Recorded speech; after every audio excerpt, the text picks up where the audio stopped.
নমস্কার বন্ধুরা, আমি আজকে বানাচ্ছি নিরামিষ মটরের ঘুগনি।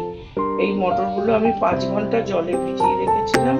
5 ঘন্টা পরে আমি জল থেকে তুলে পরিষ্কার করে ধুয়ে নিয়েছি। এবার আমি প্রেসার কুকার নিয়েছি। এই প্রেসার কুকারের মধ্যে আমি মটরগুলো দিয়ে সেদ্ধ করে নেব।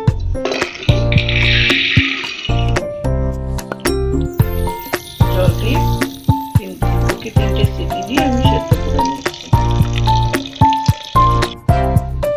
দুটো আলুকে আমি ছোট ছোট করে টুকরো করে নিয়েছি, নিয়ে আমি ভালো করে ধুয়ে নিয়েছি। এবার আলুটাকে আমি তেল দিয়ে কড়াইতে ফেলে লাল করে ভেজে তুলবো।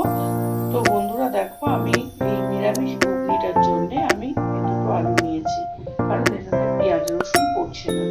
তো আর নিয়েছি কি দেখাচ্ছি তোমাদের। এই দেখো, এই দুটো 4টে কাঁচা লঙ্কা নিয়েছি, আর একটু আদা নিয়েছি, 2 ইঞ্চি মতো এখানে আদা হবে নিয়েছি আমি। আর নিয়েছি এখানে আমি এই যে মশলা নিয়েছি, গোটা মশলা। এটাকে আমি ভেজে শুকনো খোলায় ভেজে আমি কি নিয়েছি, জিরে নিয়েছি, ধনে নিয়েছি, মৌরি নিয়েছি, আর নিয়েছি 3টে শুকনো লঙ্কা, আর নিয়েছি আমি একটু জায়ফল, একটু দারচিনি, ছোট এলাচ আর লবঙ্গ। এইগুলোকে একসঙ্গে আমি শুকনো খোলায় ভেজে তবে তুলে নিয়ে ওটাকে আমি ডাল করে নেব। আর নিয়েছি আমি একটু তেঁতুল, তেঁতুলটাকে ভিজিয়ে রেখেছি, এটাকে আমি পাতলা করব। দিয়ে আমি রেডি করে নিয়ে দেখাচ্ছি। দেখো, আমি কড়াইতে তেল বসিয়ে দিয়েছিলাম। তেলটা গরম হয়ে যাওয়ার পর শুকনো আলুগুলো ভাজতে দিয়ে দিয়েছি তেলের মধ্যে, লাল করে ভেজে নামিয়ে নিয়ে তারপর তোমাদের দেখাচ্ছি। দেখো, আদাটা আর লঙ্কাটা ঠিক এইরকম আমি কেটে নিয়েছি। এবার এর মধ্যে আমি দেব ভর্তি করে 2 চামচ গুঁড়ো জিরে,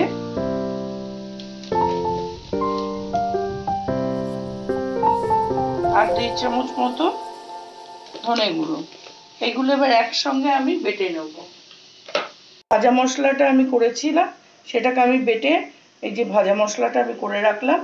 এবার আমি বাকি জিনিসগুলো রেডি করে নিচ্ছি। দেখো বন্ধুরা, আমার আলুটাও লাল করে ভাজা হয়ে গেছে। এবার আলুটাকে আমি তেল থেকে তুলে নেব। আমি তুলে নিয়ে আমি তারপর কি করছি তোমাদের সঙ্গে শেয়ার করছি। বন্ধুরা দেখো, যেহেতু এটা নিরামিষ ঘুগনি, তাই জন্য আমি একটু ফোড়নে হিং দেবো।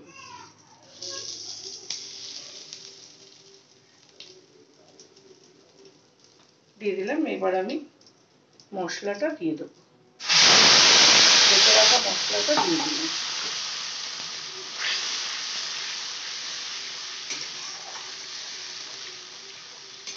নিরামিষে কোনো কিছুর মধ্যে একটু হিং ফোড়ন দিলে খুব ভালো টেস্ট আসে, তাই জন্য আমি একটু হিং ফোড়নে দিয়ে দিলাম।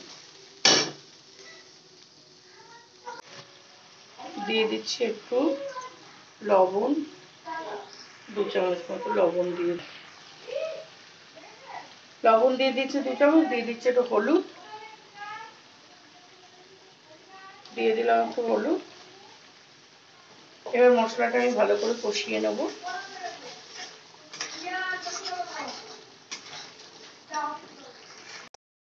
বন্ধুরা দেখো, আমার মশলাটা ভালো করে কষে গেছে, কষে গিয়ে তেলটাও ছেড়ে দিয়েছে। এবার আমি এর মধ্যে মটরগুলো দিয়ে দেবো। তো প্রেসার কুকারে মটরটা আমি দেখাচ্ছি কিরকম সেদ্ধ হয়েছে।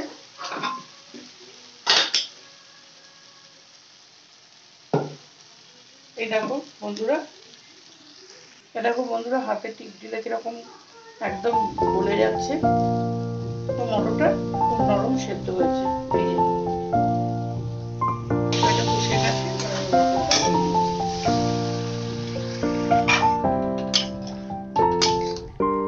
আর দিয়ে দেবো ভেজে রাখা আলু। আমার ঘুগনির মটরটা ফুটছে। এখন আমি এর মধ্যে দিয়ে দেবো একটু তেঁতুলের পাতা। আমি যেটা রেডি করে রেখেছি, পুরোটা দেবো না, আমি অল্প একটু দিয়ে দিলাম, বাকিটা আমি রেখে দিলাম। টেস্ট বুঝে তারপরে এখন এটা একটুখানি ফুটুক, এটা শুকনো হবে। দেখো, আমার নিরামিষ ঘুগনিটা রেডি হয়ে গেছে। এবার আমি যে ভাজা মশলাটা করে রেখেছিলাম, সেই ভাজা মশলাটা আমি অল্প করে একটু ছড়িয়ে দিচ্ছি। একটু দিয়ে দিলাম ভাজা মশলা। আমার ঘুগনি রেডি। এবার আমি ঘুগনিটাকে সার্ভ করে দিচ্ছি। তো বন্ধুরা দেখো আমার মটরের নিরামিষ ঘুগনিটা হয়ে গেছে। আমি ঘুগনিটাকে একটা সার্ভিং বোর্ডে সার্ভ করে দিয়েছি। আমার এই রেসিপিটা যদি ভালো লেগে থাকে তাহলে তোমরা লাইক কমেন্ট শেয়ার করো। নতুন বন্ধুরা যারা ইউটিউব থেকে দেখছো তারা আমার চ্যানেলটাকে সাবস্ক্রাইব করে আমার পাশে থেকো। ফেসবুক থেকে যারা দেখছো তারা আমার পেজটাকে ফলো করে নিও। তাহলে আজকে আমি আসবো আগামীকাল অন্য কোনো নতুন একটা রেসিপি